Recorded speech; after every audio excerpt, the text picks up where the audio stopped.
నవాబువాడన సంఘంలో రెండు పక్షులు నీకు నాకు గుర్తుగా ఉన్నాయి.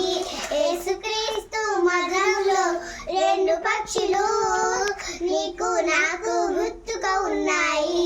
ఈ సంఘంలో కూడా ఉన్నాయి. చప్పట్లు బాగా కొడుతూ ఉన్నాయి. ముందుకు వెనక్కు ఊగుతున్నాయి. నువ్వు కాకివా పౌరాణివా, నువ్వు కాకివా పౌరాణివా. నవాబువాడన సంఘంలో రెండు పక్షులు నీకు నాకు గుర్తుగా ఉన్నాయి. యేసుక్రీస్తు మధురంలో రెండు పక్షులు నీకు